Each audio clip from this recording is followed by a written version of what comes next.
शाक्त धर्म, इसकी डिटेल इसलिए कम पता चलती है क्योंकि इसमें देवियों की पूजा होती थी। आपको वैष्णव संप्रदाय या भागवत संप्रदाय में विष्णु जी, क्योंकि जितने भी वैष्णव थे वो कौन थे, विष्णु के उपासक, और शैव संप्रदाय वाले लोग शिव जी के उपासक। उसके बाद एक था शाक्त धर्म। शाक्त धर्म में क्या था, ये शैव से ही संबंधित था, लेकिन इसमें दुर्गा, पार्वती, अंबिका, भवानी, इन रूपों में देवी पूजा का वर्णन हमें शाक्त धर्म में मिलता है। एक चीज याद रखनी है, ऋग्वेद के 10वें मंडल में तांत्रिक देवी सूक्त इसी धर्म से संबंधित है। तांत्रिक देवी सूक्त जो है वो शक्ति देवी की शक्ति की देवी कौन है, देवी शक्ति किनको बोला जाता है, दुर्गा या पार्वती, इन सबको क्या कहा जाता है। तो तभी ये शाक्त धर्म जो है वो शैव धर्म से घनिष्ठ रूप से संबंधित है, दोनों में रिलेशन है। ठीक है, इसमें याद रखना है ऋग्वेद का 10वां मंडल जो है,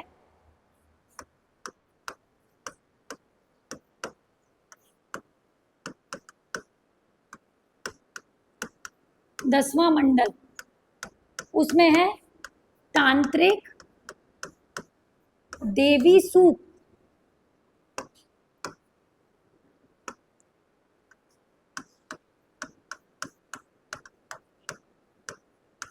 ये शाक्त धर्म से संबंधित है। जो ऋग्वेद के 10वें मंडल में तांत्रिक देवी सूक्त है, ये शाक्त धर्म से संबंधित है। इसमें देवी की उपासना का वर्णन मिलता है। इसको आप लिख सकते हैं। महाभारत में आदि शक्ति, महाभारत में भी ये बताया गया है, देवी शक्ति की पूजा का वर्णन है। एक चीज लिखनी है, इस धर्म की जो खास बात है, बस कौल मार्गी पंचमाकार, इस धर्म को मानने वाले लोग किसकी पूजा करते थे, कौलमार्गी कहलाते थे।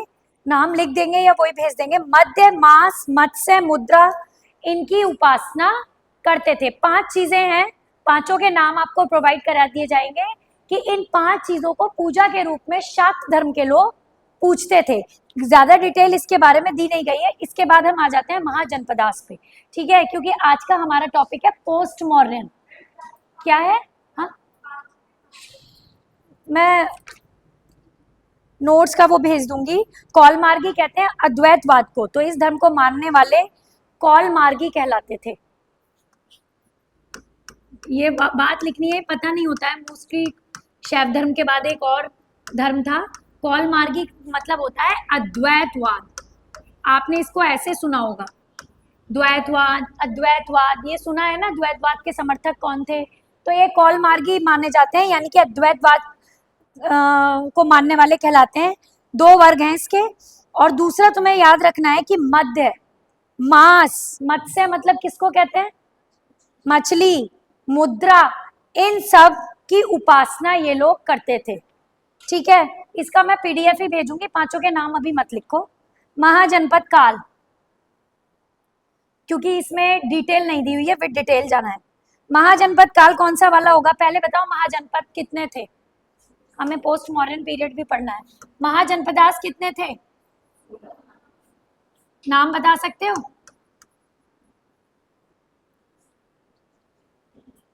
नाम 16 के 16। इसमें 14 महाजनपद क्या थे, राजतंत्र थे, बाकी 2 महाजनपद गणतंत्र थे। ये बात याद रखनी है कि जो 2 महाजनपद गणतंत्र थे वो कौन से थे, वज्जी और मल। ये 2 महाजनपद वज्जी और मल, ये दोनों क्या थे, गणतंत्र थे। वज्जी और मल महाजनपद गणतंत्र थे। गणतंत्र अर्थात पूर्ण गणतंत्र तो नहीं कहा जा सकता क्योंकि राजा का हस्तक्षेप होता था, लेकिन फिर भी ये गणतंत्र थे। गणतंत्र का आज के समय में आप कौन सा प्रारूप मानते हैं, अगर हम इन 2 जनपद के लिए गणतंत्र यूज कर रहे हैं तो आज के समय में आप उसके लिए क्या यूज करते हैं, प्रजातंत्र या लोकतंत्र। ठीक है, तो ये 2 महाजनपद वज्जी और मल गणतंत्र थे, बाकी 14 महाजनपद जो थे उसमें राजा का तंत्र था। पहले इसकी एक डिटेल पढ़ लेते हैं। बुद्ध के जन्म से पूर्व लगभग 6ठी शताब्दी ईस्वी पूर्व में भारतवर्ष 16 महाजनपदों में बटा हुआ था। ठीक है, ये भी याद रखनी है, कब, बुद्ध के जन्म से पूर्व। ये क्वेश्चन पता होना चाहिए क्योंकि उस दिन मैंने कहा था जैन धर्म और बौद्ध धर्म का भी आपको पीरियड, टाइम क्या था वो याद रखना है। वरना ये नहीं बता पाते हैं कि पहले क्या आया अस्तित्व में, जैन या बौद्ध। ठीक, आपको ये भी ध्यान रखना है कि बुद्ध के जन्म से पूर्व ही ये 16 महाजनपद अस्तित्व में थे, मतलब थे, इनका प्रमाण था, जिसका उल्लेख हमें किसमें मिलता है? 2 ग्रंथों से मिलता है कि 16 महाजनपद थे। एक ग्रंथ है अंग्युत्तर निकाय, ठीक है, ये तो बौद्ध ग्रंथ है, ये सुना होगा आपने, अंगुत्तर निकाय, ये बौद्ध ग्रंथ है। और दूसरा है जैन ग्रंथ भगवती सूत्र। अगर आपको 16 महाजनपद की डिटेल पढ़नी है तो जैन धर्म का जो भगवती सूत्र है और बौद्ध धर्म का अंगुत्तर निकाय, इन दोनों से इन 16 महाजनपदों का हमें पूरा विवरण मिलता है। ये क्वेश्चन आ जाता है कि आपको 16 महाजनपदों का वर्णन किससे मिलता है या फिर भगवती सूत्र क्या है, ठीक है, एक जैन ग्रंथ है। 16 महाजनपदों में जो सबसे पावरफुल जनपद था वो क्या था? अंगुत्तर निकाय और भगवती सूत्र, ठीक है, अंगुत्तर निकाय और भगवती सूत्र, ये 2 ग्रंथों से हमें इन 16 महाजनपदों का विवरण मिलता है। इनमें मगध जो था वो पावरफुल महाजनपद था, ठीक है, और केवल अस्मक, ये याद रखनी है, केवल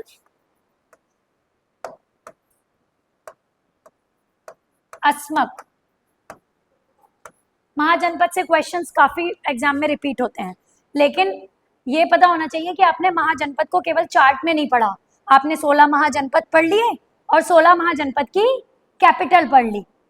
कैपिटल से कॉमन जो एग्जाम्स होते हैं उनमें क्वेश्चंस आते ही आते हैं कि जैसे अंग की हो गई चंपा, महिष्मती किसकी कैपिटल है? उज्जैनी या महिष्मती? अवन। तो इस तरीके से ये कॉमन क्वेश्चन याद रहते हैं, लेकिन ऐसे आपको याद नहीं रहेगा कि 16 महाजनपदों में केवल अस्मक ही ऐसा महाजनपद था जो गोदावरी नदी के किनारे दक्षिण में स्थित था, ठीक है। अस्मक जनपद के बारे में ये प्रमाणित है कि ये दक्षिण भारत में गोदावरी नदी के किनारे स्थित था, ये साउथ में था, ठीक है।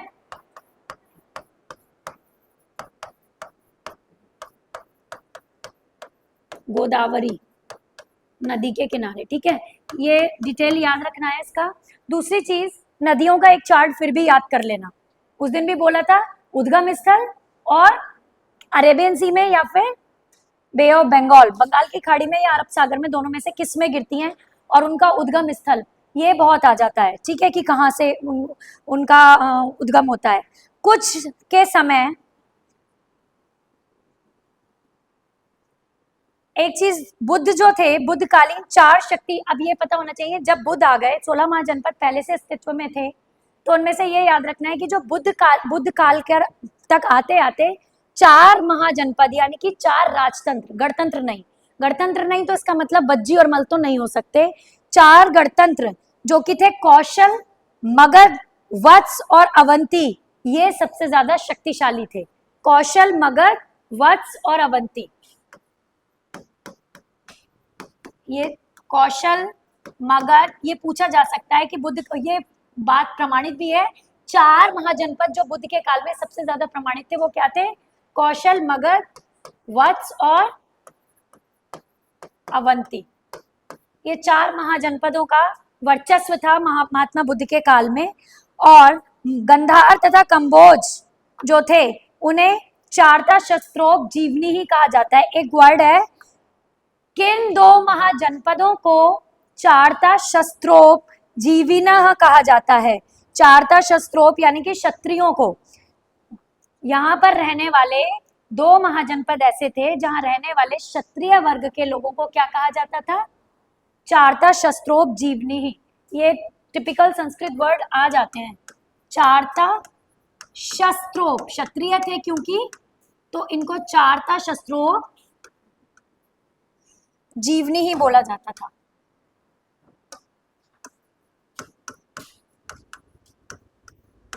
विशाल, चारता शस्त्रोप जीवनी कहा जाता था। वो 2 जनपद थे, गंधार और कंबोज। कौन से थे? गंधार और कंबोज। इन गंधार और कंबोज 2 जनपदों में जो भी क्षत्रिय रहते थे उन क्षत्रियों के लिए इस शब्द का प्रयोग होता था, चारता शस्त्रोप जीवनी। ये वर्ड उन ऐसे क्षत्रियों के लिए यूज होता था जो गंधार और कंबोज क्षेत्र में निवास करते थे। ठीक है, महाजनपद दो प्रकार के थे तो बता दिया, राजतंत्र और गणतंत्र। दो गणतंत्र आपको बताई दिए हैं, वज्जी और मल। ठीक है, दूसरी चीज कि आप पढ़ते हैं इंडिविजुअली महाजनपदों की विशेषताएं, जैसे अंग था, तो अंग कहाँ था? बिहार का भागलपुर जिला, ये लिख सकते हैं। अंग जो था वो उत्तरी बिहार यानी कि आधुनिक भागलपुर, साथ में मुंगेर, दोनों अंग। सबसे पहला महाजनपद, जब भी आप इसका चार्ट खोलेंगे तो यही महाजनपद पता चल जाएगा। तो अंग जो था वो उत्तरी बिहार का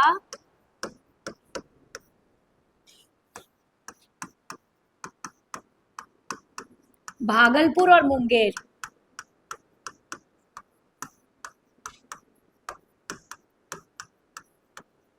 उत्तरी बिहार, भागलपुर और मुंगेर, ये वर्तमान अवस्थिति पूछ ली जाती है कि वर्तमान प्रेजेंट लोकेशन अंग की, कौशल की, जैसे भी मैंने कैपिटल पूछी थी किसकी, अवंती की। ठीक है, तो यहां से ये पूछ लिया जा सकता है। उज्जैनी और महिष्मती जिसने आंसर किया था, तो बिहार, इस तरह के क्वेश्चन में आपको ये भी पता होना चाहिए कि एट प्रेजेंट उनकी लोकेशन क्या है। भागलपुर मुंगेर जिला इसके अंतर्गत था और अंग की कैपिटल क्या थी, वो हाथों हाथ लर्न कर लो, चंपा। अंग की राजधानी क्या थी? चंपा। और एक खास बात कि जो अंग की राजधानी थी चंपा, इसी राजधानी का प्राचीन नाम, ये डिटेल्स मिलती कम है, इसी राजधानी का प्राचीन नाम था मालिनी। तो कभी अगर ऐसे भी क्वेश्चन आ जाए कि निम्नलिखित में से मालिनी किस महाजनपद की राजधानी थी, तो वो किस महाजनपद की थी? अंग की, क्योंकि चंपा का ही प्राचीन नाम क्या था? मालिनी था। ठीक है, अंग का जो 16 महाजनपदों में है अंग, इसका सबसे पहला प्रमाण अथर्ववेद में मिलता है, तो ये ध्यान रखना है। इसका प्राचीनतम उल्लेख, प्राचीनतम उल्लेख का मतलब ही है पहला, आप कह रहे हो प्राचीनतम उल्लेख, इट मीन्स पहला प्रमाण, प्राचीनतम कह रहे हो, उससे ज्यादा और क्या होगा? तो पहला प्रमाण आपको कहाँ मिलता है इसका? अथर्ववेद में। ठीक है, और यहाँ का शासक जो था वो ब्रह्मदत्त था। ठीक है, ऐसा काल्पनिक भी माना जाता है। तो यहाँ का शासक अंग का ब्रह्मदत्त था। और ये पूछा जा सकता है कि जब मगध साम्राज्य आया तो अंग का विलय कर लिया गया, जैसे लॉर्ड डलहौजी ने यही करा था ना, डॉक्ट्रिन ऑफ लैप्स क्या किया था? विलय नीति के अंतर्गत कितने, क्या सबसे पहले किसका विलय किया था? सतारा, और सबसे लास्ट में नहीं, नहीं, नागपुर भी नहीं, सतारा, झांसी, नागपुर और दो और थे। बताओ पहले किस किस का विलय किया था? सबको मोस्टली तीन ही याद रहते हैं क्योंकि ये बोला बहुत जाता है। लॉर्ड डलहौजी ने सतारा, नागपुर, झांसी का विलय कर लिया, बाकी भूल जाते हैं। जो और दो हैं उनमें से एक है जिसका सबसे लास्ट में विलय हुआ था, और दो नाम मेरे भी, मैं भी मिस कर रही हूँ बोलने से, उन्हीं दो, ना सतारा है, ना नागपुर है, ना झांसी है, तीनों में से नहीं है। तो ये क्वेश्चन हमेशा ऐसे ही आता है डॉक्ट्रिन ऑफ लैप्स से रिलेटेड डलहौजी का, कि सबसे बाद में किसका विलय किया, या फिर सबसे इस नीति के अंतर्गत, हड़प नीति के अंतर्गत सबसे पहले किसका विलय किया लॉर्ड डलहौजी ने। चेक कर लेना, ये अभी मिल जाएगा answer, first and last check कर लो। जो दूसरा है कोई नहीं, अवध किसने?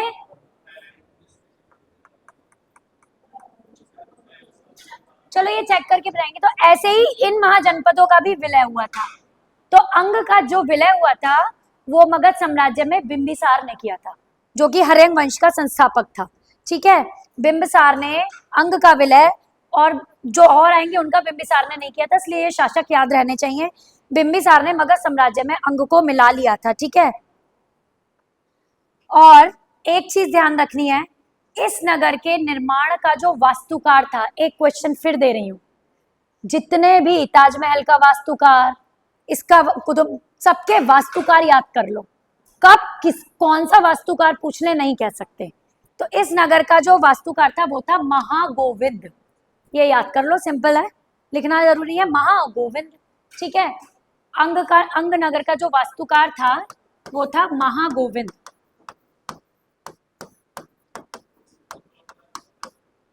हाँ, क्या?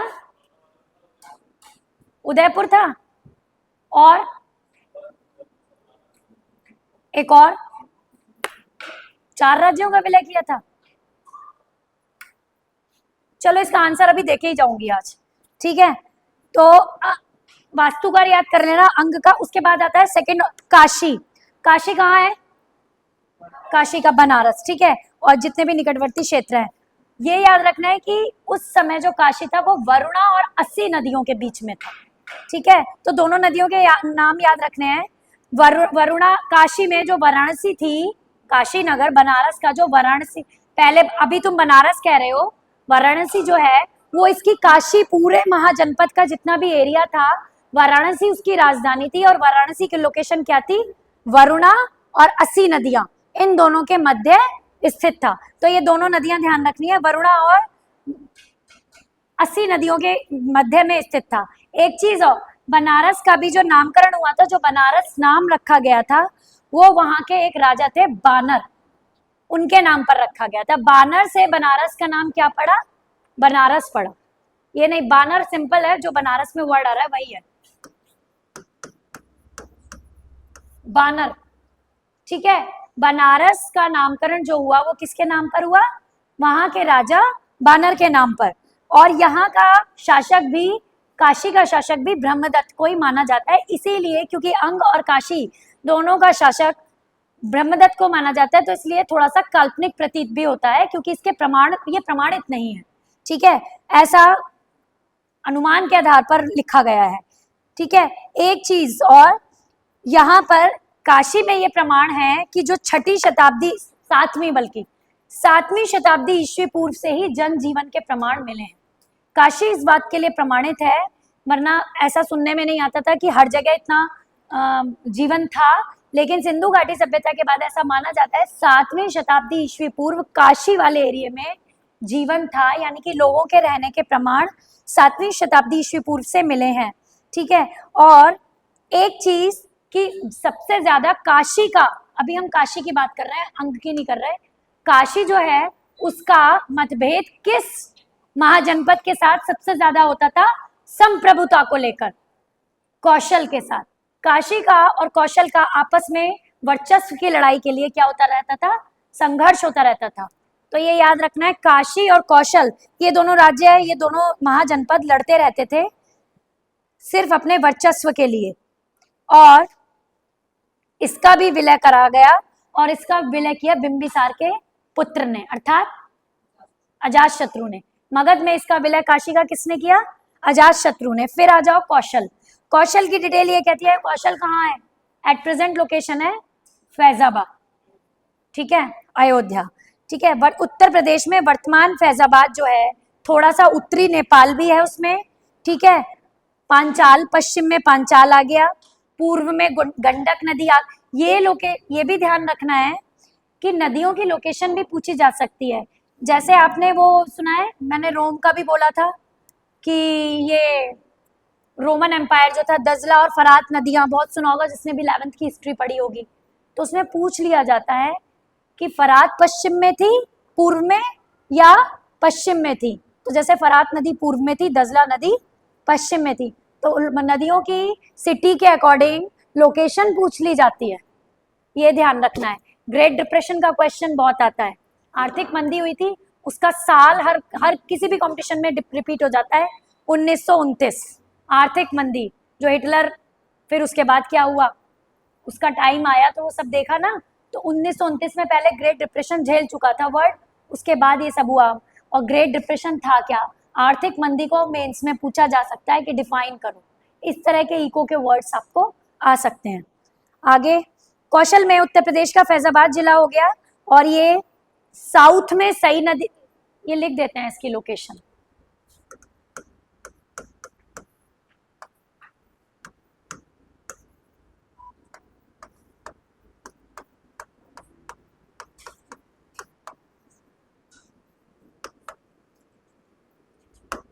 सई रिवर, ठीक है।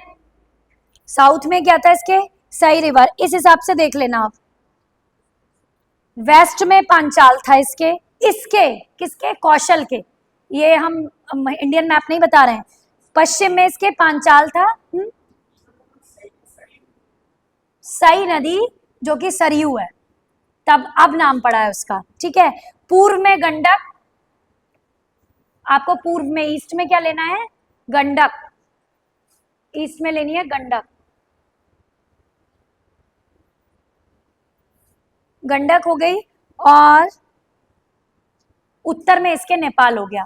इतनी लोकेशन कौशल महाजनपद की थी, और इसकी कैपिटल क्या थी, पांचाल, पांचाल, नॉर्थ में नेपाल, ठीक है। और कौशल को ये सई नदी अर्थात सरयू नदी दो भागों में बांटती थी, ये याद रखना है, जो कि था एक उत्तरी और एक दक्षिणी कौशल।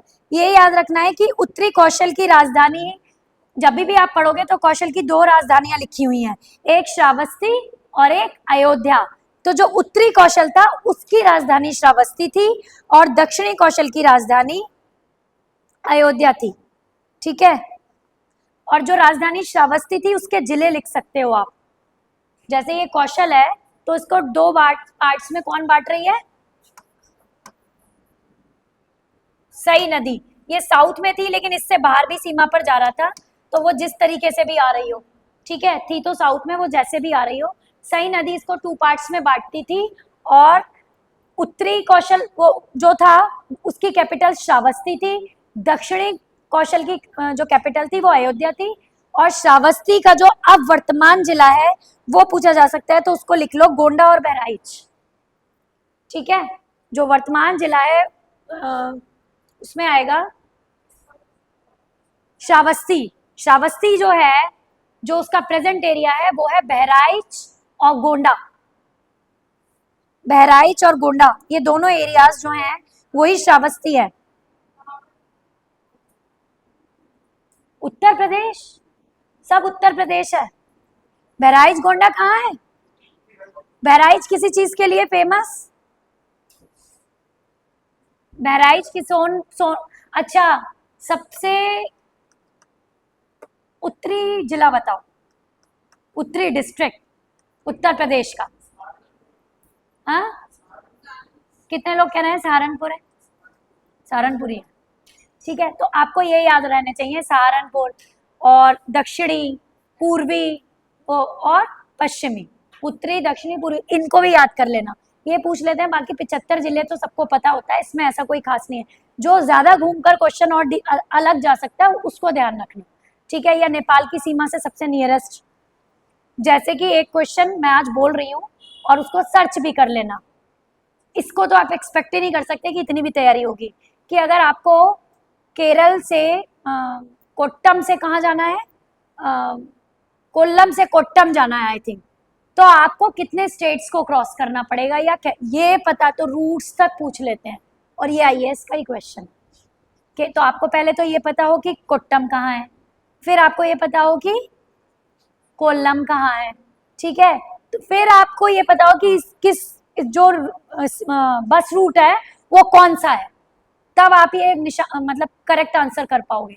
तो वही मैं आपको समझाना चाह रही हूँ कि जैसे आपको पता चला कि श्रावस्ती और नीचे इसकी अयोध्या, तो आपको ये भी पता होना चाहिए कि नदी तंत्र जो था वो किस उसमें था। इसके बस एक नोट से आपको समझ में आ सकता है थोड़े थोड़े, क्योंकि हमें आज पोस्ट मॉडर्न भी पढ़ना है, आज के में टॉपिक में मेंशन किया गया है, तो इसीलिए मैं थोड़ा जल्दी जल्दी, महाजनपद के बाद फिर हमें मौर्यन है और फिर पोस्ट मौर्यन है, मगध भी है अभी, ठीक है।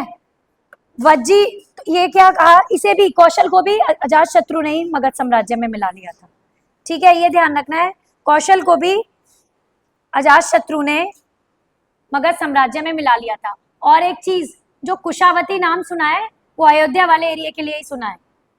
जो दक्षिणी कौशल था, अयोध्या जिसकी कैपिटल कह रहे हो, अगर उसकी जगह कुशावती लिखा हुआ आ जाए तो टिक कर देना, क्योंकि वही कुशावती उसकी साउथ कैपिटल भी थी।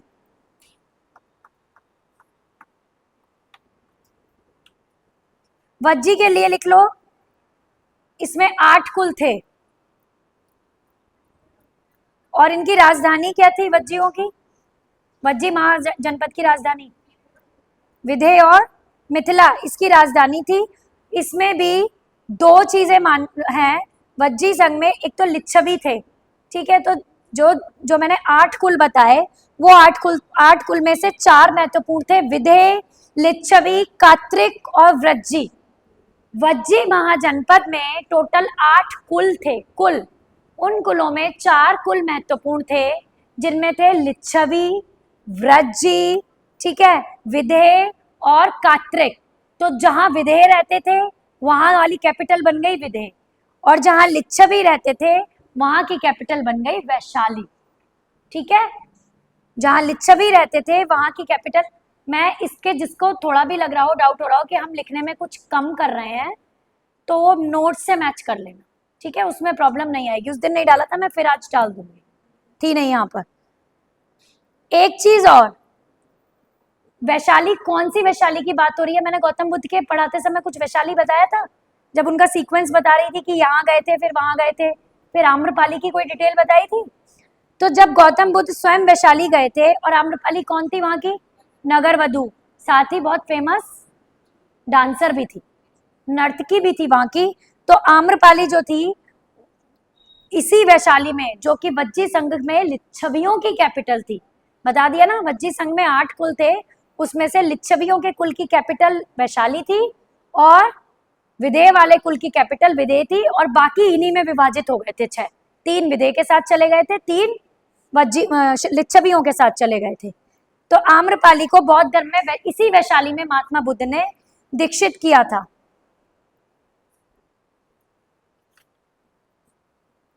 बाकी कितने बताए? कौशल वज्जी तक, अंग, काशी, कौशल और वज्जी। 6 की डिटेल्स मैं रिटर्न में दे देती हूं।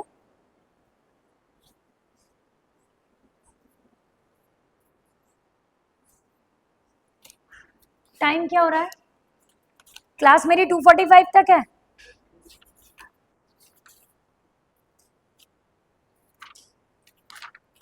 लिख लो, फिर कुछ कुछ पॉइंट्स लिख लो।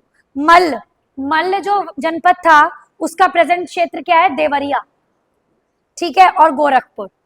और मल्ल से क्वेश्चन आ सकता है, किसी भी कमिंग एग्जाम में आ सकता है कि गोरखपुर जो है, वर्तमान गोरखपुर, वो कौन सा महाजनपद हुआ करता था? मल्ल हुआ करता था, क्योंकि गोरखपुर चर्चा में बहुत चल रहा है, इसलिए कह रही हूँ कि लर्न रख लेना, ठीक है, उत्तर प्रदेश में आए दिन चर्चा में रहता है। तो गोरखपुर में जो मल्ल था महाजनपद, वही देवरिया और गोरखपुर का क्षेत्र है, ठीक है। वो भी 2 भागों में बटा था, जिसमें से एक की राजधानी कुशावती और दूसरी राजधानी पावा थी। मल्ल में भी 2 राजधानियां थी मल्ल की, एक थी कुशावती और दूसरी पावा। ये पावा वही है जहां पावापुरी, जहां महावीर स्वामी को क्या हुआ था? पावापुरी में क्या हुआ था? ये वर्क कर रहा है, वर्क कर रहा है, ये वो यूज कर रहा है।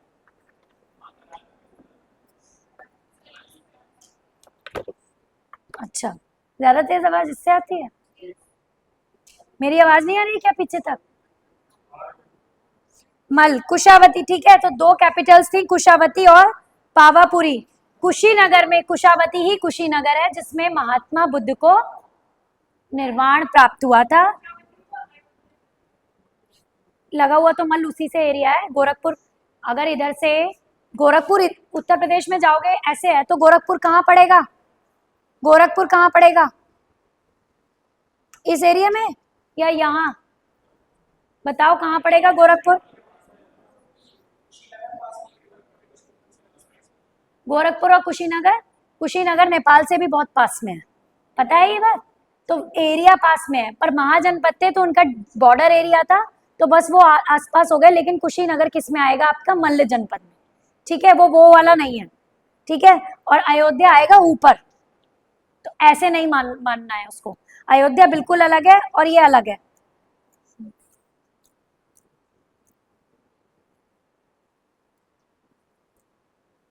कुशावती और पावापुरी दोनों में, एक में महावीर स्वामी को निर्वाण प्राप्त हुआ था और कुशीनगर में किसको प्राप्त हुआ था? महात्मा बुद्ध को, ठीक है। पावापुरी में महावीर स्वामी को निर्वाण प्राप्त हुआ था।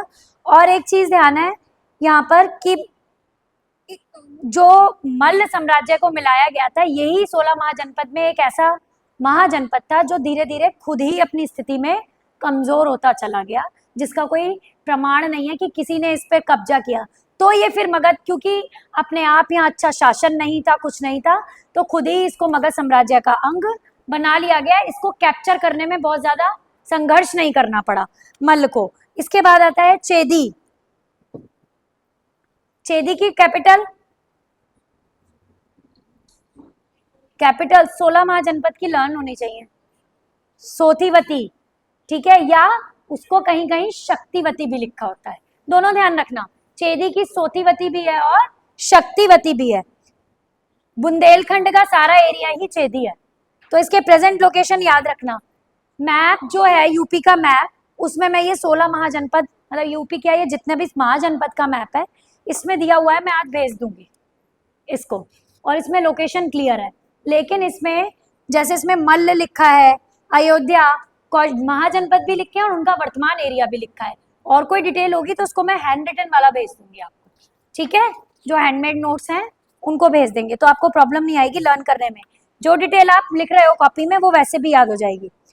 चेदी की कैपिटल जो थी वो सोथीवती या शक्तिवती थी, और महाभारत काल तक में चेदी महाजनपद का जो शासक माना जाता था वो शिशुपाल था। शिशुपाल निम्नलिखित में से कौन से महाजनपद का शासक था? ये ऐसे ही चलते हैं, कौन से महाजनपद का शासक था? चेदी का शासक शिशुपाल था, ठीक है। और चेतीय जातक में एक जातक, जैसे जातक है अलग अलग कथाएं हैं, एक है चेतीय जातक, उसमें यहाँ के एक राजा का नाम उपचार भी मिलता है। तो तुम लिख सकते हो कि एक राजा चेदी महाजनपद में उपचार भी हुआ करता था, उपचार, ट्रीटमेंट, लेकिन वो किसी का नाम है राजा का, ठीक है। तो एक राजा का नाम उपचार भी था। वत्स, नेक्स्ट जनपद, जो वत्स एरिया था वो वर्तमान इलाहाबाद और कौशाम्बी, वेरी गुड, इलाहाबाद और कौशाम्बी का एरिया है, और इसकी राजधानी क्या थी? वत्स की कौशाम्बी ही थी। यहाँ का जो शासक था, प्रसिद्ध शासक, वो था उदयन। कौन था? उदयन। और उदयन को स्वप्नवास दत्तम भी बोला जाता है। ये वर्ड 2-3 बार रिपीट हो चुका है, स्वप्नवास दत्तम, स्वप्नवास दत्तम ये भी बोला जाता है। किसके लिए? उदयन के लिए। ये इंग्लिश इसका कुछ नहीं है, इसे हिंदी में ही याद रखना है, मतलब सपनों में खोया रहने वाला, स्वप्नवास दत्तम, ठीक है। इसके उदयन के लिए ये भी बोला जाता है स्वप्नवास दत्तम। और स्वप्नवास दत्तम एक रचना भी है जो कवि भास की है, यही एक रचना भी है जो कवि भास की है। और इस कविता, ये जो रचना इन्होंने लिखी है स्वप्नवास दत्तम, कवि भास ने, इसमें ये पूछा जा सकता है कि इस स्वप्नवास दत्तम का नायक कौन है? कवि भास की रचना जो है स्वप्नवास दत्तम, उसका नायक कौन है? उदयन ही है, ठीक है। तो ये फिर एक क्वेश्चन, ये वो चीज है जिन पे मैंने आपको एक दिन फर्स्ट डे भी ये बात बोली थी कि हम तैयारी तो बहुत करते हैं, पर कई बार हमें ये नहीं समझ में आता कि कौन से पॉइंट्स को हम हटा के बिल्कुल क्लियर कर दें।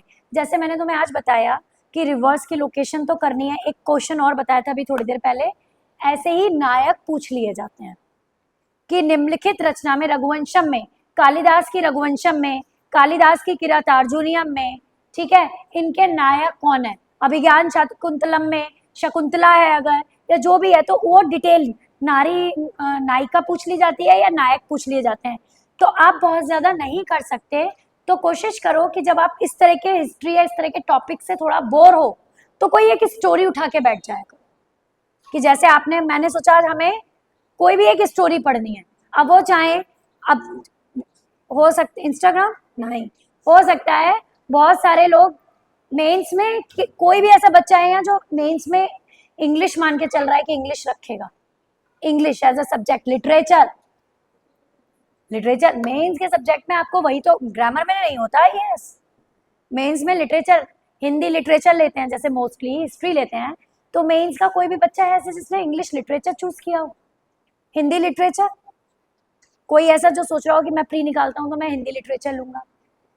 ना हिंदी लिटरेचर ना English literature. Okay, history, history तो फिर यही करना पड़ेगा, जितनी रचनाएं, वरना मैंने इंग्लिश इसलिए पूछा था कि फिर आपको ना शेक्सपियर छोड़ना है, ना मिल्टन छोड़ना है, ना कीट्स, चाहे वो रॉबर्ट फ्रॉस्ट हो, कोई भी XYZ, चार्ल्स कैडबरी, जितने भी हैं सब लर्न करने हैं। सेम ऐसे ही चाहे वो सूरदास, तुलसीदास हो, चाहे प्रसाद या निराला हो, कोई भी अज्ञेय हो, तो उनकी रचनाएं आपको पढ़नी है, क्योंकि ये वो क्वेश्चंस हैं कि वो पूछ लेते हैं कि इस नाटक का या इस रचना का नायक कौन है। तो ये क्वेश्चन कभी भी रिपीट होता है, वहीं हमको लगता है कि पेपर थोड़ा सा टफ आ गया था, और आप तैयारी से जाओगे तो आपको टफ नहीं लगेगा।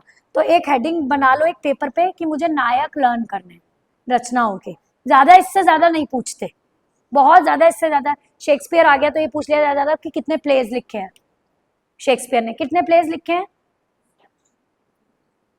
752 प्लेज, ठीक है, तो ये पूछ लेते हैं। तो ऐसे क्वेश्चंस बहुत आते हैं। लास्ट प्ले कौन सा था, तो ये लास्ट, फर्स्ट, ये तो सभी चीजें लर्न कर लो। आगे आ जाओ। वत्स में मैंने क्या बोला था, उदयन कवि भास की इस रचना का नायक भी थे वो। कथा सरित सागर के आधार पर, कथा सरित सागर तो सुना होगा, सोमदेव की रचना है, ये सुना है? जब मैंने आपको धार्मिक और धर्मेत्तर साहित्य बताया था, पहले दिन मैं वैदिक साहित्य पढ़ा रही थी, दूसरे तीसरे दिन, सॉरी पहले दिन नहीं, तो मैंने आपको बताया था धार्मिक साहित्य, तो किसी ने मुझसे यहाँ पूछा भी था, तो धर्मेत्तर साहित्य में भी मैम ये आएगा टॉपिक। धार्मिक साहित्य तो क्या हो गया, वेद, पुराण, ब्राह्मण ग्रंथ, वे उपनिषद, ये सब क्या हो गए, धार्मिक साहित्य। धर्मेत्तर साहित्य जो कि समकालीन साहित्य लेखकों द्वारा लिखा गया है, जैसे अर्थशास्त्र कौटिल्य का, तब मैंने बताया था कथा सरित सागर सोमदेव का, तो वही कथा सरित सागर में वत्स के बारे में क्या लिखा है, कथा सरित सागर जो कि सोमदेव की रचना है, उसके आधार पर यह अनुमान लगाया जाता है कि यही उदयन जो था, जो भास की स्वप्नवास दत्तम का नायक है, स्वप्न में रहने वाला है, वो पांडवों के परिवार का था। ये याद रखना है, क्योंकि महाभारत काल की डिटेल बार बार आ रही है, तो किसके परिवार से संबंधित माना जाता है उदयन को, पांडवों के परिवार से, ठीक है। और बाढ़ के कारण, एक बार बाढ़ आ गई थी, तो कुरु वंश जो था कौरवों का, जब उसकी राजधानी हस्तिनापुर नष्ट हो गई थी, एक बार बाढ़ आई थी और कौरवों की राजधानी हस्तिनापुर पूरी तरह नष्ट हो गई थी बिकॉज ऑफ फ्लड, तो क्या था, निचक्षु नाम का एक राजा था, नाम याद रखना है, ये तो हाईलाइट है मोस्टली बुक्स में, निचक्षु, निचक्षु नाम का राजा था। वत्स महाजनपद से कनेक्टेड है निचक्षु, ठीक है। निचक्षु नाम का राजा था, उसने कौशाम्बी को ही अपनी राजधानी बनाया था, तो इट मींस कि 16 महाजनपदों में वत्स नामक महाजनपद में निचक्षु भी वहां का शासक रहा है, ठीक है। और कब बना था, जब कौरव अपनी बाढ़ के कारण हस्तिनापुर छोड़ के चले गए थे, तो वो कौशाम्बी पहुंच के निचक्षु ने वहां पर शासक की भूमिका निभाई थी, ठीक है। एक है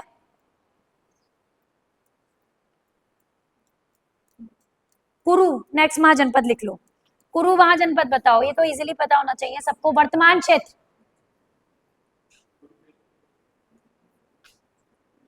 ऐसा नहीं है, बिल्कुल नाम से मैच करता हो। कुरु महाजनपद बताओ, दिल्ली का एरिया है, आधुनिक दिल्ली के आसपास का समस्त एरिया जो है वो कुरु महाजनपद है, ठीक है। इस महाजनपद की राजधानी क्या थी, इसी से आइडिया लगा लेना चाहिए था, क्योंकि दिल्ली का पुराना नाम क्या था, इंद्रप्रस्थ था, ये बहुत पूछ लिया जाता है, ठीक है, जिसका उल्लेख महाभारत में भी मिलता है। एक चीज याद रखनी है, कौरव्य, महात्मा बुद्ध जब थे तो इसी महाजनपद का जो राजा था उसका नाम था, महात्मा बुद्ध के टाइम पे कुरु महाजनपद का राजा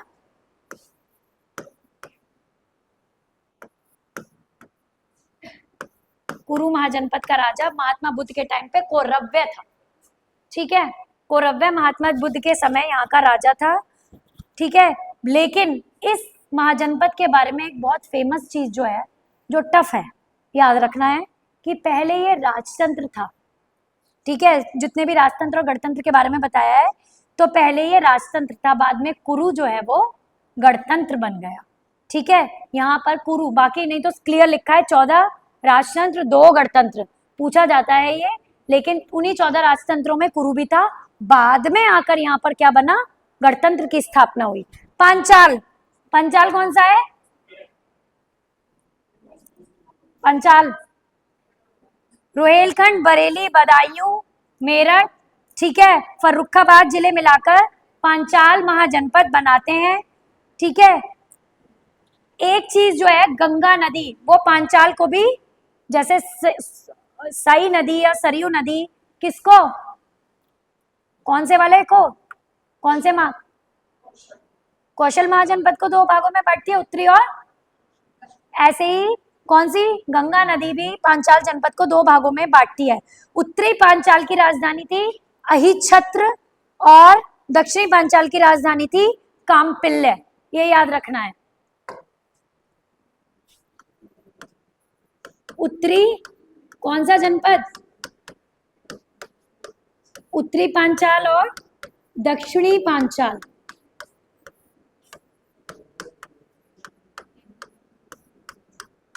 उत्तरी पांचाल की थी अहिच्छत्र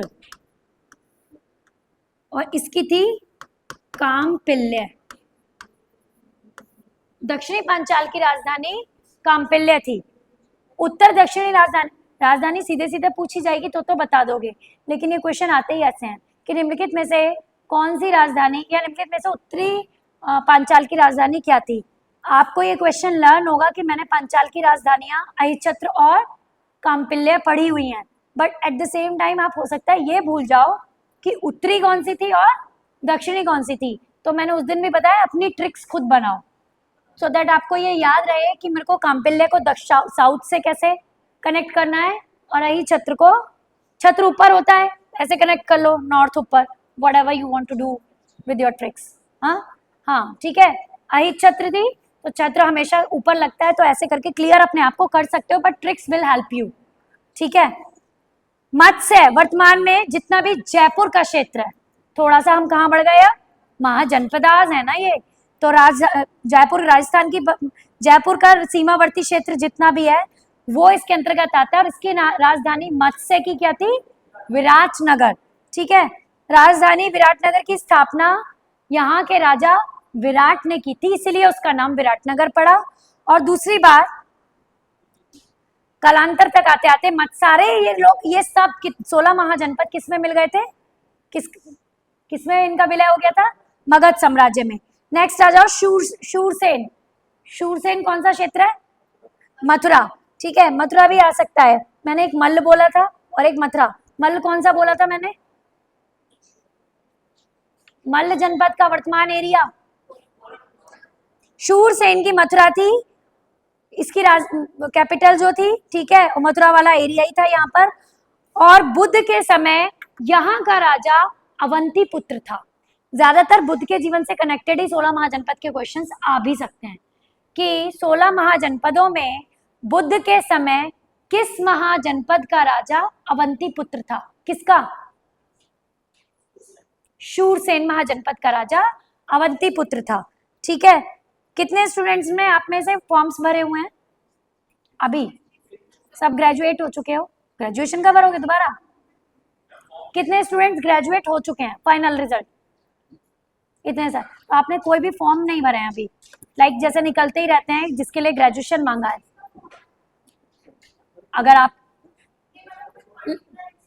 पर्टिकुलर एग्जाम तो पीसीएस के आते हैं तो आपको भर देना चाहिए, अगर आप 21 क्रॉस कर चुके हो तो एज अब जो आएगा वो भरोगे, तो यूपी पीसीएस का कैलेंडर आ चुका है।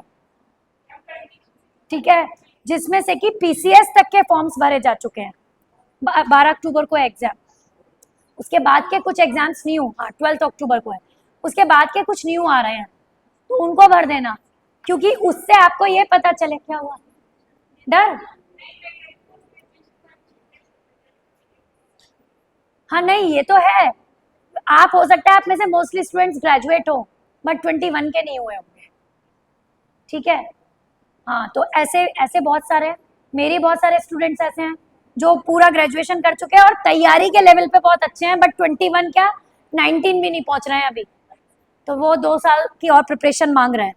ठीक, अश्मक लास्ट है, नहीं अभी सेकंड लास्ट। अश्मक गोदावरी नदी के किनारे, प्राचीन अश्मक जो था वो गोदावरी नदी के तट पर स्थित था, और इसकी राजधानी क्या थी? पहले तो अश्मक की पोतना, या फिर उसका एक और नाम पोटली या पोतना, ऐसे नाम लेते हैं अश्मक का। ठीक है, और यहाँ का जो शासक था अवंती राज्य का,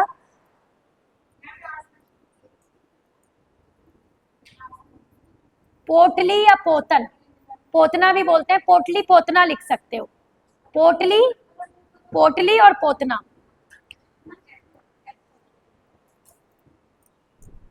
मगध साम्राज्य हेडिंग डाल लेना। गांधार और अवंती रह गए, उसकी डिटेल बता दूं थोड़ी थोड़ी। गांधार की कैपिटल क्या थी? और अवंती की? उज्जैनी। क्या अवंती की 2 कैपिटल्स थी?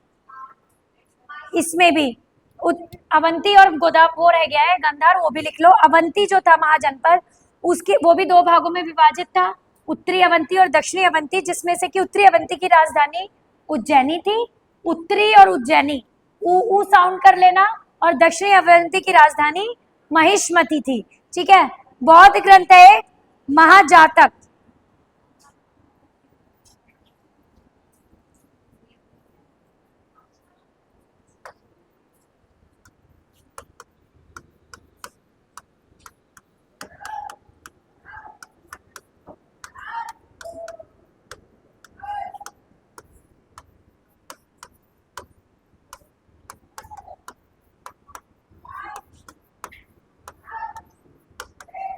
बौद्ध ग्रंथ है एक महावग्ग जातक। उसमें ऐसा माना जाता है कि अवंती में जो है वो किसका शासन था? प्रद्योत वंश का शासक हुआ करता था। कौन से वंश का? प्रद्योत वंश का शासन हुआ करता था। कहां पर? उत्तरी अवंती में। ठीक है, अवंती में, उत्तरी अवंती या दक्षिणी अवंती कोई भी मान लो, उसमें प्रद्योत वंश का शासन हुआ करता था। और एक चीज जो अवंती अगर महाजनपद से क्वेश्चन आता है तो बहुत इंपॉर्टेंट है, क्योंकि बौद्ध ग्रंथ महावग्ग जातक के अनुसार ऐसा प्रमाण मिला है कि प्रद्योत वंश का शासन यहाँ हुआ करता था। तो चंड प्रद्योत एक बहुत शासक पूछ लिया जाता है, वो अवंती का ही था। बौद्ध महाग्रंथ इसी में महावग्ग जातक में इस बात का प्रमाण मिला है कि अवंती का शासक एक होनहार शासक या कुशल शासक या श्रेष्ठ या सर्वाधिक लोकप्रिय शासक कौन था? चंड प्रद्योत। चंडी देवी लिखते हैं जैसे, वैसे चंड प्रद्योत लिख लेना। इसको किसने मिलाया था मगध में? बिंबिसार, अजातशत्रु या उदयन? अवंती को, इसको हर्यंग वंश में से किसी ने नहीं मिलाया था। इसे शिशुनाग वंश के शासक शिशुनाग ने ही मिलाया था मगध में। ठीक है, मगध साम्राज्य में शिशुनाग ने अवंती का विलय किया था। मगध साम्राज्य में अवंती का विलय यहाँ के शासक शिशुनाग ने किया था। क्या हो रहा है ये?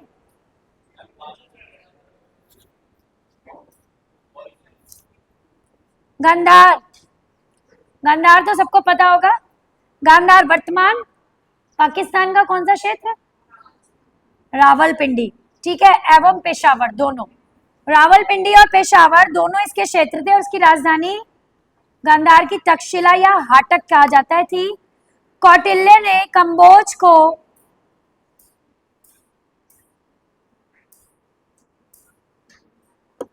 एक सेकंड,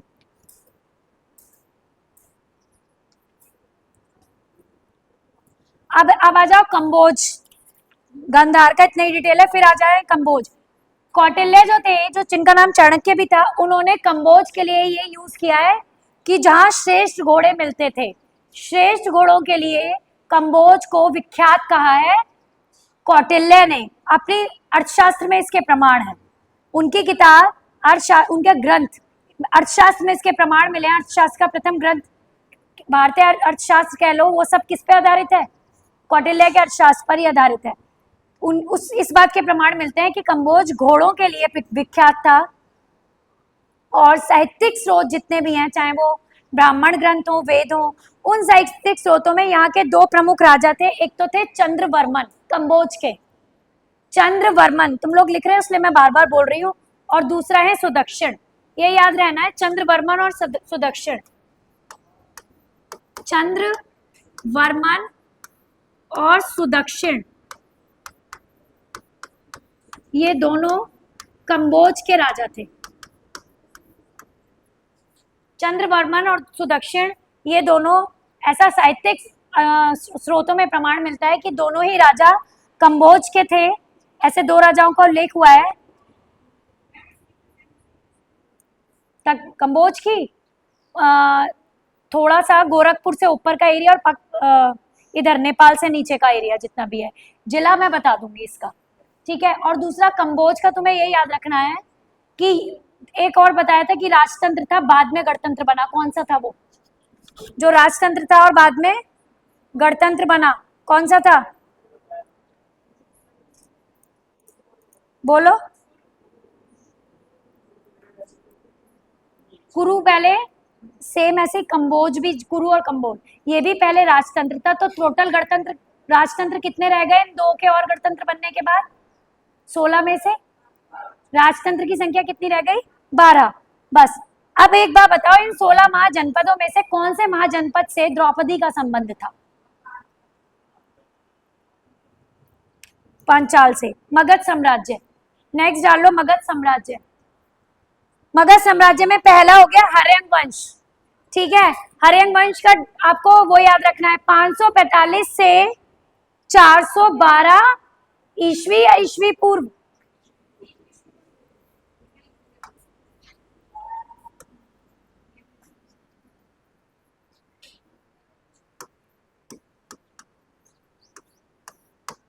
मगध ही है ना, मगध ही है ना अभी। चलो हर्यंक वंश, इसमें 545 545 से 412 ईस्वी पूर्व बीसी। इस वंश का सबसे प्रतापी राजा कौन था? हर्यंक वंश का बिंबिसार। बिंबिसार के विषय में आपको कोई ऐसी उसकी नीति, ये इंटरव्यू में पूछा जा सकता है, कोई ऐसा शासक जिसने बड़ी अनोखी नीति अपनाई हो साम्राज्य विस्तार की, वो बिंबिसार था। और क्या करता था ये साम्राज्य विस्तार के लिए? शादियां करता था, ठीक है। ज्यादा से ज्यादा शादियां करो, उनका भी ले लो उनका भी ले लो, वही, ठीक है। जितनी शादियां उतने ससुराल अपना, ठीक है। उसके लिए, साम्राज्य प्राप्ति के लिए, उसके पुत्र साम्राज्य प्राप्ति के लिए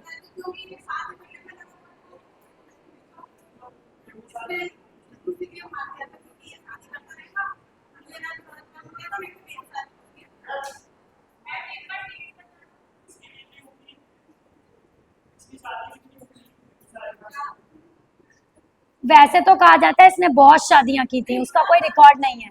4 नहीं थी, किसने कहा ये 4 थी? बहुत करी है इसने शादियां।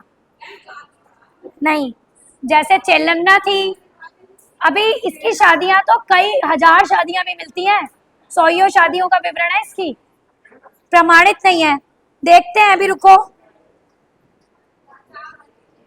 क्योंकि 500 तो इसकी पत्नियां मानी जाती हैं, तो जाहिर सी बात, लगभग ये इतिहास में लिखा हुआ है कि बिंबिसार की लगभग 500 पत्नियां थी।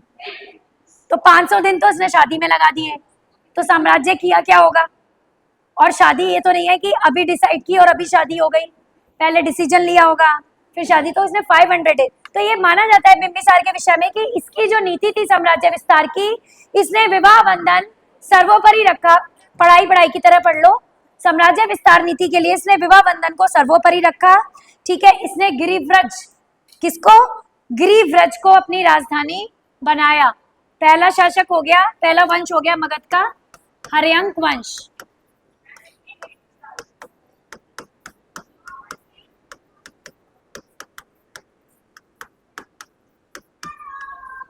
चार सौ 545 से 412 ईस्वी पूर्व इसका पहला शासक हुआ बिंबिसार। बिंबिसार इसने अपनी राजधानी किसे बनाया? ये इसका पहला शासक था, गिरिव्रज को इसने राजधानी बनाया। अपनी बिंबिसार ने, ठीक है। इसके बारे में फेमस क्योंकि ये बात थी तो मैंने पहले इसका जिक्र कर लिया। एक चीज बहुत पूछी जाती है बिंबिसार के विषय में कि इतिहास में इसका उपनाम क्या मिलता है, श्रेणिक मिलता है, ठीक है। क्या मिलता है, श्रेणिक। बिंबिसार का ही उपनाम साहित्य ऐतिहासिक स्रोतों में मिलता है,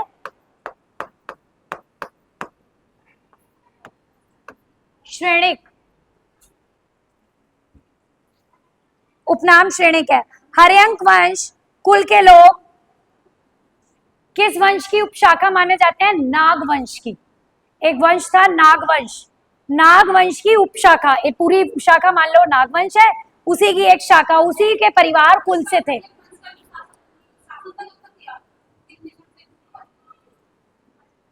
हर्यंक वंश का शासक नहीं तो बता रही हूँ 545 से 412 412 है। डिफरेंट डिफरेंट तो तुम्हें विवेक देखो हो, अभी उस दिन भी हम एक बुक में गलत पढ़ रहे थे, तो इस तरह के डिफरेंट बुक्स प्रमाणित होनी चाहिए। अगर आप उपकार प्रकाशन की भी पढ़ रहे, देखो मैं किसी बुक को टारगेट यहाँ से स्टेज से नहीं कर सकती, पर एनसीईआरटी का मतलब बहुत कम चांसेस हैं कि एनसीईआरटी सिलेबस गलत हो। एनसीईआरटी की किसी बुक का सिलेबस गलत नहीं हो सकता क्योंकि उसी को पढ़ के आईएएस पीसीएस बनते हैं, और वो आईएएस पीसीएस छोड़ो, पूरा 6th 7th 8th 9th 10th 11th 12th इतनी generation all over India NCERT पढ़ रही है।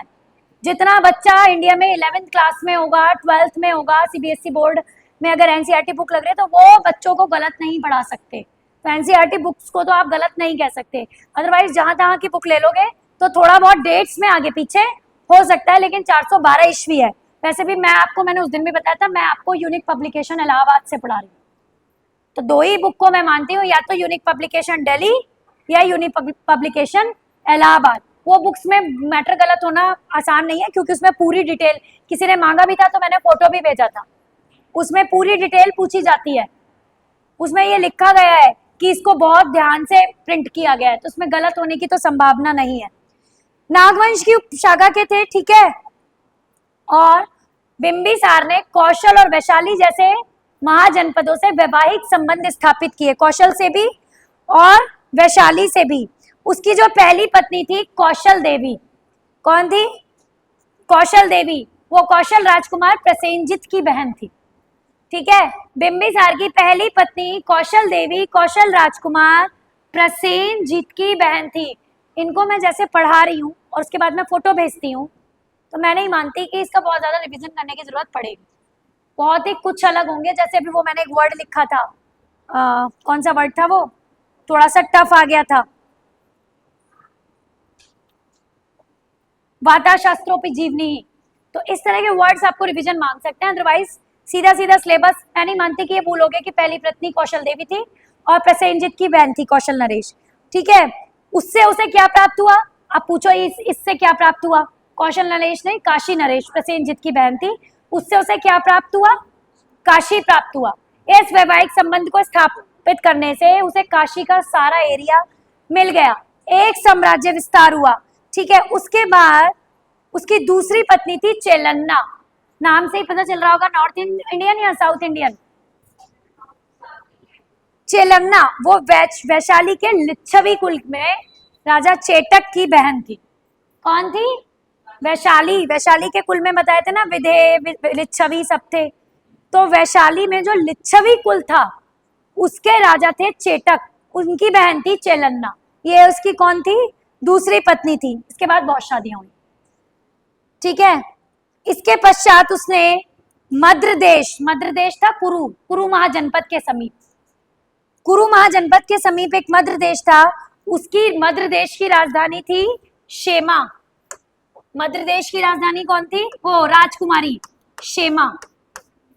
ये उसके बाद इसने इससे विवाह किया, बिंबिसार ने, कुरु के समीप, कुरु महाजनपद के पास था। हाँ क्या हुआ, कौन बोला, बोलो। हाँ अभी 500 में से 3 कम कर दो, अभी 497 और है, ठीक है। शेमा, उसके साथ अपना विवाह कर उसने जब इससे विवाह किया तो जो मद्र देश की थी तो सारे मद्र इसके समर्थन में आ गए, ठीक है। उसके बाद महाबग्गा, मैंने अभी एक रचना बताई थी, महाबग्गा लिखवाई थी ना, महाबग्गा। महाबग्गा जो एक ग्रंथ है उसमें बिंबिसार की 500 पत्नियों का उल्लेख है महाबग्गा में, ये याद रखना है। किसमें है बिंबिसार की 500 पत्नियों का उल्लेख? महाबग्गा में। अच्छा, साम्राज्य विस्तार की नीति के लिए इसने वैवाहिक संबंध तो स्थापित किए, लेकिन कुशल प्रशासन की जरूरत होती है किसी भी राज्य को। ऐसा सबसे पहले कदम बिंबिसार ने ही उठाया। अब भले ही उसने नीति कोई भी अपनाई हो, लेकिन प्रशासनिक तंत्र क्या होना चाहिए? शक्तिशाली होना चाहिए। ऐसा पहला कदम, इस आवश्यकता पर जोर किसने दिया? बिंबिसार ने दिया, ठीक है। अब बिंबिसार, बौद्ध साहित्य में बिंबिसार के कुछ पदाधिकारी थे जो उसने अपने राज्य में रखे, क्योंकि वो चाहता था प्रशासन क्या हो, बहुत ज्यादा कुशल हो, राज्य में सारी व्यवस्था बड़े अच्छे से हो, तभी राज्य चल पाएगा। फिर भी मारा गया अजातशत्रु के द्वारा। तो जो पदाधिकारी इसके राज्य में थे उनके नाम याद कर लो। सर्व महापात्र, पहला पदाधिकारी सर्व महापात्र और व्यवहारिक महापात्र। जो सर्व महापात्र होता था वो सामान्य प्रशासन, सर्व महापात्र महाधिकारी उसके शासन में बिंबिसार के में था, जो कि सारा प्रशासन देखता था। सर्व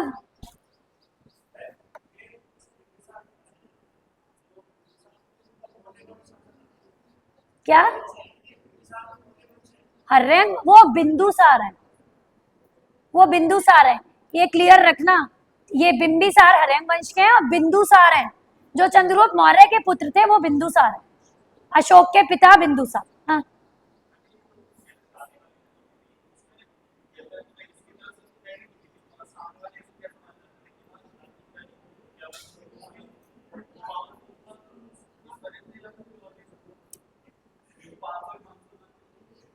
इसका एग्जाम्पल देती हूँ,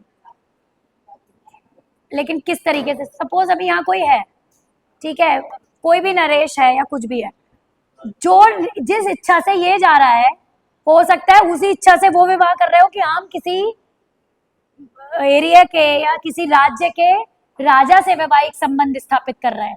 और उस समय पे वैवाहिक संबंध, महाभारत इस बात का प्रमाण है, या महाभारत छोड़ो और भी हिंदू शास्त्र ले लो, चाहे इस्लाम धर्म ले लो, कोई भी ले लो, वैवाहिक विवाह एक से ज्यादा मान्य थे। हिंदू धर्म में भी प्राचीन काल में कृष्ण जी की कितनी पत्नियां हैं? उनकी तो कई, कितनी 100 क्या, एक पता नहीं कितनी, 16,000 रानियां मानी जाती हैं उनकी, तो 16,000 सोचो। तो ऐसे ही इस्लाम धर्म में भी 3 से ज्यादा शादी, 3 तो वैसे भी। तो ये है कि जिस नीति से या जिस सोच के साथ बिंबिसार सामने वाले के सामने ये बात पेश करता होगा, उसी सोच के साथ वो सोचता हो कि हमें भी एक राज्य मिल रहा है, हमें भी एक राज्य मिल रहा है। पर फेमस ये ही इसलिए हुआ, प्रसेनजित फेमस इसलिए नहीं हुआ, या फिर चेटक इसलिए फेमस नहीं हुआ कि शायद उस नीति पर अमल ज्यादा ये कर पाया, वरना इतिहास में चेटक का प्रमाण बिंबिसार की अपेक्षा ज्यादा मिलता।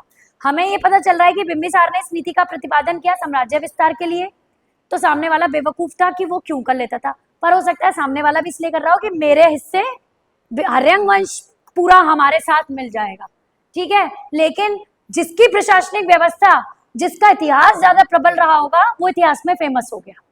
आज भी इस बात का प्रमाण है कि अभी बच्चों को, तुम लोगों में से ज्यादातर टीना डाबी तो पता होगा, पर और उस साल कितने आईएएस पास हुए किसी का नाम नहीं पता होगा।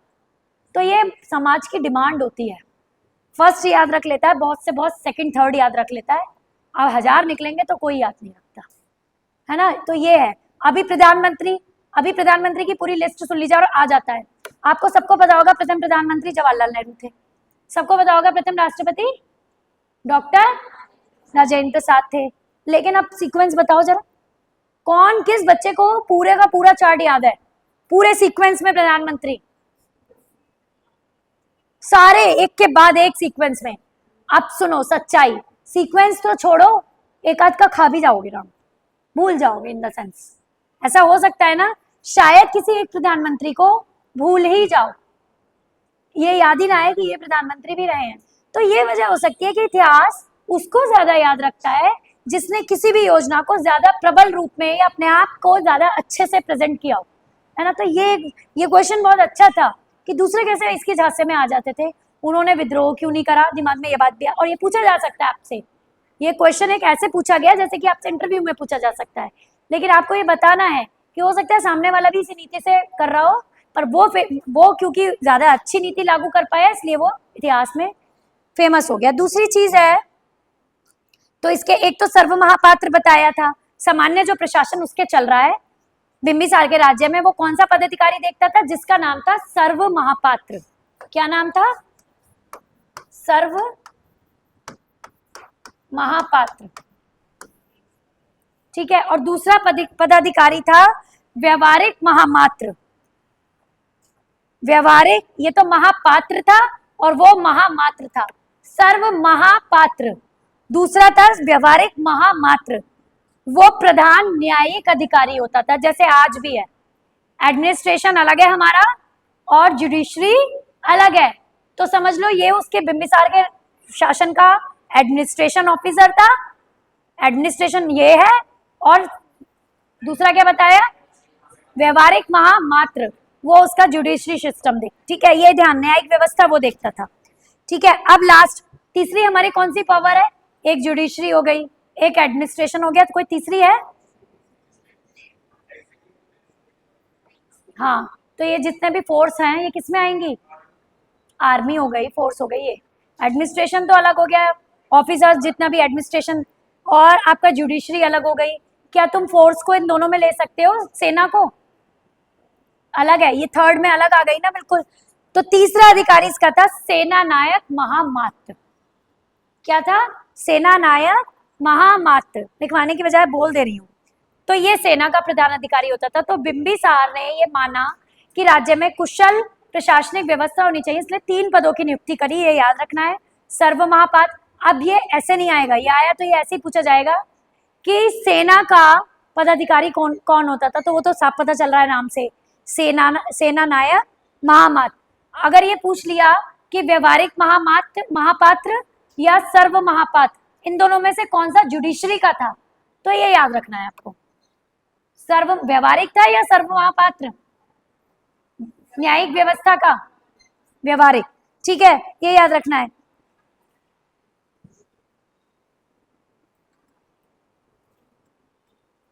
जैन धर्म और ब्राह्मण धर्म दोनों के प्रति इसका रुझान था बिंबिसार का, ठीक है। और एक ग्रंथ है दीर्घ निकाय, जिसका नाम आपने पढ़ा होगा, और इंपॉर्टेंट बात है ये, दीर्घ निकाय से ये पता चलता है कि बिंबिसार ने चंपा का एक प्रसिद्ध ब्राह्मण था जिसका नाम था सोनदंड। बिंबिसार ने चंपा के एक प्रसिद्ध ब्राह्मण को जिसका नाम था सोनदंड, वहां की पूरी आमदनी जितनी भी चंपा से उसने गेन की थी दान में दे दी थी। तो ऐसे वाले क्वेश्चंस भी आ जाते हैं कि इनको दान में ये किसने दिया, किस शासक ने चंपा के एक प्रसिद्ध ब्राह्मण को अपनी पूरी आमदनी दान में दी। बिंबिसार ने चंपा के किस ब्राह्मण को अपनी पूरी आमदनी दान में दी? सोन क्या दंड, ठीक है। पुराणों के अनुसार बिंबिसार ने करीब 28 वर्ष तक शासन किया। कितने वर्ष तक? 28 वर्ष तक। और ये भी कहा जाता है कि बिंबिसार महात्मा बुद्ध का मित्र भी था और संरक्षक भी था। महात्मा बुद्ध का मित्र और संरक्षक दोनों था बिंबिसार। और बौद्ध ग्रंथ में जो पिटक है, विनय पिटक, उससे ये ज्ञात होता है कि बुद्ध से मिलने के बाद ही बिंबिसार ने कौन सा धर्म ग्रहण कर लिया था? बौद्ध धर्म ग्रहण कर लिया था। और इसीलिए वेलुवन जो था, वो वेलुवन नामक उद्यान बुद्ध को दे दिया था। किसने? पहले बता चुकी हूं ना, ये क्वेश्चन बताया है। राजगृह नामक एक नवीन नगर की स्थापना भी बिंबिसार ने कराई थी। और बिंबिसार से सबसे इंपॉर्टेंट क्वेश्चन कि इसके राज में एक वैद्य था, उसका नाम क्या था? हाँ, वेरी गुड, जीवक। इसके बिंबिसार का राज वैद्य था जीवक। तो जब एक अवंती के राजा प्रद्योत थे, कौन थे? बिंबिसार हेल्पफुल भी बहुत था। अवंती महाजनपद जो था, उसके राजा जो प्रद्योत थे, हम अभी पढ़ चुके हैं। जब वो एक बार बीमार हुए थे तो जीवक बहुत फेमस था। किसके लिए? अपनी चिकित्सा पद्धति के लिए। तो बिंबिसार ने अपने राजवैद्य जीवक को अवंती के राजा प्रद्योत के पास भेजा। ठीक है, बिंबिसार ने अंग और चंपा को जीता और अजात शत्रु को वहां पर उपराजा बनाया, पर पता नहीं था कि बाद में उसी के द्वारा मारा भी जाएगा। नेक्स्ट क्वेश्चन, अजात शत्रु। अजात शत्रु के लिए जैसे श्रेणिक किसके लिए बोला जाता है? बिंबिसार के लिए, ऐसे ही अजात शत्रु के लिए कहा जाता है कुणिक। क्या कहा जाता है? अजात शत्रु के लिए ये दोनों नाम आ जाते हैं, कुणिक को। और ये याद रखना कि किस शासक ने अपने राजवैद्य जीवक को अवंती के शासक प्रद्योत के लिए की सेवा में उपस्थित किया था? बिंबिसार ने। या बिंबिसार ने कहाँ के और किस शासक के लिए अपने राजवैद्य जीवक को भेजा? क्वेश्चंस ऐसे आते हैं, मैं बार बार रिपीट इसलिए करती हूँ अभी हाथों हाथ लर्न हो जाए। तो हो गया ये चीज कि राजवैद्य जीवक को अवंती के शासक प्रद्योत के लिए भेजा था। ठीक है, अजात शत्रु के लिए मैंने कहा है इसे कुणिक भी कहा जाता है।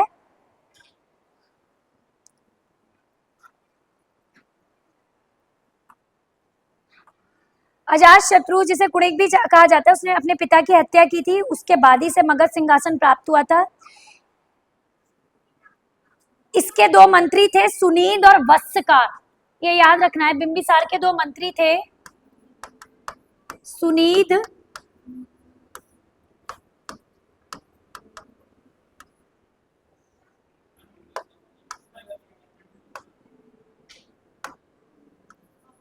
एक सेकंड, क्या कह रहे हो?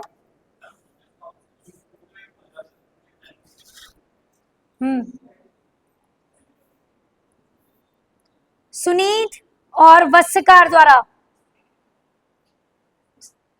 ये दो उसके कौन थे?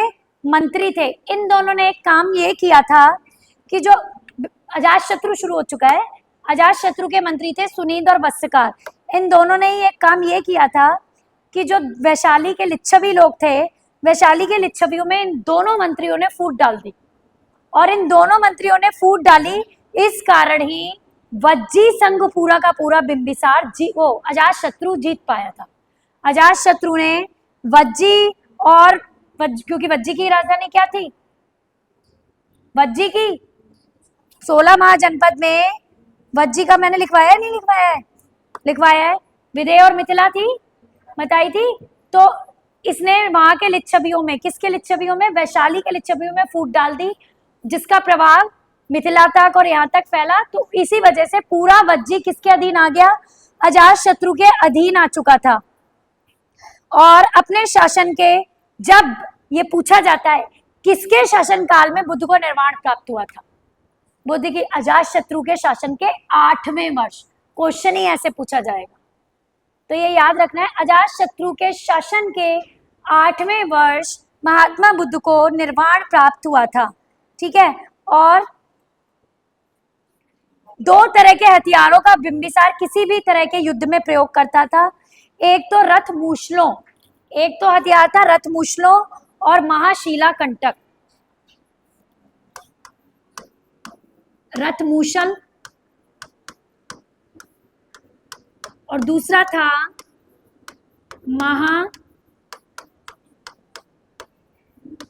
महाशिला कंटक। इन दो तरह के हथियारों का बिंबिसार अपने युद्धों में प्रयोग करता था, ये दो हथियारों का। इसने राजगृह की सुरक्षा, क्योंकि इसका भी राजगृह ही था, राजधानी अजात शत्रु की, अजात शत्रु के हैं ये दोनों हथियार। ठीक है, अजात शत्रु ने अपने राजगृह की सुरक्षा के लिए महान दुर्ग का निर्माण भी कराया था। ठीक है, और एक स्तूप का भी निर्माण कराया था इसने, अजात शत्रु ने। और उस स्तूप को किस लिए करवाया था? क्योंकि उसी साल 8वें वर्ष महात्मा बुद्ध को निर्वाण प्राप्त हुआ था। तो बुद्ध के कुछ अवशेषों को लेकर इसने वहीं पर राजगृह में एक स्तूप का निर्माण कराया।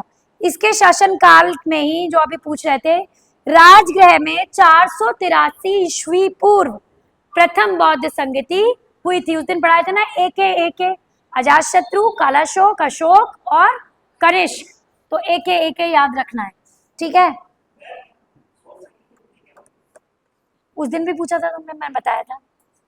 संगति मतलब सभा, आगे की योजनाएं बनाना, किस तरह से इसका धर्म, इस धर्म को चलाना है, किस तरह से इसमें किए जाने वाले कार्यों का क्रियान्वयन करना है। तो संगति हो गई, जैसे अब बुद्ध नहीं रहे तो संगति बना ली कि सारे विश्व में, या विश्व में नहीं, भारत है आसपास के क्षेत्रों में जितने बौद्ध हैं उनको एकत्रित करने कर हमें ये कैसे करना चाहिए, क्या कि आगे की योजनाएं कैसे बनानी चाहिए ताकि बौद्ध धर्म का अस्तित्व बना रहे। तो ऐसे संगतियां जैन धर्म में भी हुई, ऐसी संगतियां बौद्ध धर्म में भी हुई।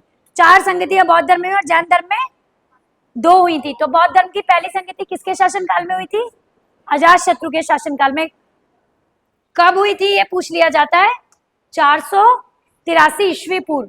ठीक है, तो बस आपको इतना याद रखना है कि आज हमने हर्यंग वंश में अभी इससे पहले मगध पढ़ा, महाजनपद पढ़े और मगध में हर्यंग वंश पढ़ लिया, जिसमें हमने बिंबिसार, अजातशत्रु के बारे में पढ़ा। एक लास्ट और पढ़ लेते हैं उदयीन के लिए।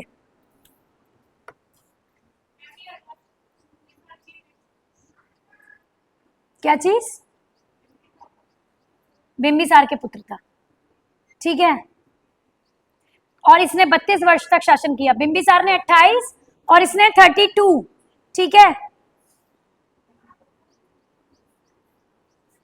उदयीन जो था,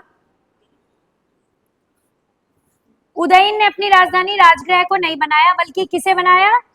पाटलिपुत्र को। उदयीन ने अपनी राजधानी पटना, वर्तमान पटना अर्थात पाटलिपुत्र को बनाया, और इसने, जो कि एक बौद्ध ग्रंथ है महावंश, उसके अनुसार तो इसने 16 वर्ष तक शासन किया, अन्यथा इसने 33 वर्ष तक शासन किया, ऐसा भी माना जाता है उदयीन ने। ठीक है, उदयीन बौद्ध धर्म को नहीं बल्कि जैन धर्म को मानता था, जैन धर्म का मतानुयायी था। जैन धर्म में उसकी माता का क्या नाम मिलता है? पद्मावती। उदयीन की माता का नाम जैन ग्रंथों में क्या मिलता है? पद्मावती। और एक क्वेश्चन जो उदयीन के विषय में विख्यात है, जैसे अजातशत्रु, बिंबिसार को श्रेणिक और अजातशत्रु को कुणिक बोला जाता है, ऐसे ही उदयीन को पितृहंता अर्थात पिता को मारने वाला, उदयीन को क्या बोला जाता है? पितृहंता बोला जाता है ग्रंथों में, बौद्ध ग्रंथों में। हाँ, हर्यंग वंश में 3 शासक खत्म। ठीक है, पहला थे बिंबिसार, दूसरे अजातशत्रु, तीसरे उदयीन। इसके बाद शिशुनाग वंश आ जाएगा, जो कि कल करा देंगे क्योंकि फिर विदेशी आक्रमण है, और आज हमें क्या कराना था? Post modern empire. और पोस्ट मॉडर्न में पहले भी मौर्यन तो कर लें, और मौर्यन में बहुत लंबा है, फिर तो वो बृहद्रथ तक जा रहा है। अंतिम मौर्य शासक कौन था? बृहद्रथ। कौन था अंतिम मौर्य शासक? बृहद्रथ। और मेन 3 थे, कौन कौन? चंद्रगुप्त मौर्य, बिंदुसार और अशोक। ठीक है, तो पहले हाँ उदयीन के विषय में लिख लो, पद्मावती इनकी माता का नाम है, और बौद्ध ग्रंथों में इनको पितृहंता बोला गया है। जबकि जैन ग्रंथ है एक परिशिष्ट वर्मन, जैन ग्रंथ है परिशिष्ट वर्मन, उसके अनुसार वो पितृभक्त था, क्योंकि वो जैन धर्म का अनुयायी था। इसका कारण क्या था? क्योंकि वो जैन धर्म का अनुयायी था। तो 2 चीजें याद रखनी है कि बौद्ध ग्रंथों में तो उसको क्या बोला गया है? पितृहंता। क्या बोला गया है? पितृहंता अर्थात पिता को मृत्यु देने वाला। और जैन ग्रंथों में क्या बोला गया है इसको? पितृभक्त। क्या बोला गया है? पितृभक्त। यही चीज उदयीन के विषय में बताई गई है।